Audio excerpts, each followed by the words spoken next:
Good afternoon, student. Today I will talk about the factor which affect the rate of reaction. कौन कौन सा factor जो rate of reaction को affect करता है। तो कहता है कि कंसंट्रेशन जो होता है रेट ऑफ रिएक्शन को अफेक्ट करता है। यानी हम कंसंट्रेशन बढ़ाएंगे या चेंज करेंगे तो रेट ऑफ रिएक्शन चेंज होगा, ठीक ना।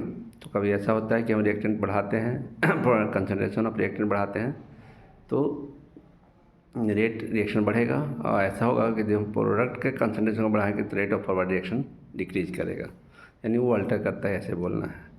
दूसरा है कि एक फैक्टर होता है टेम्परेचर बढ़ाने पे भी rate of reaction in general increase करता है।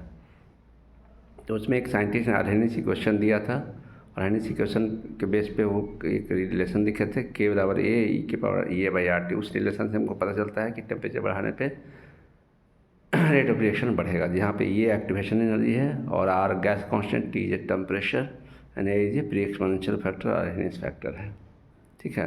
तो हम टेम्परेचर बढ़ाने पर कह सकते हैं कि रेट ऑफ रिएक्शन चेंज होता है यानी बढ़ता है, हम ऐसा बोल सकते हैं इन जनरल में, ठीक है। तो एक फैक्टर हो गया आपका कंसंट्रेशन, दूसरा फैक्टर कौन सा हो गया टेम्परेचर, तीसरा फैक्टर होगा सरफेस एरिया। कहता है कि सरफेस एरिया जितना ज़्यादा बढ़ेगा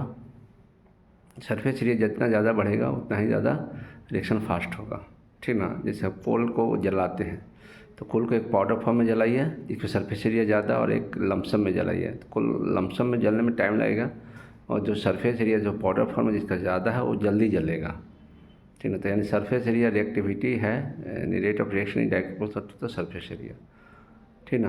अब वो होता है कि नेचर ऑफ रिएक्टेंट।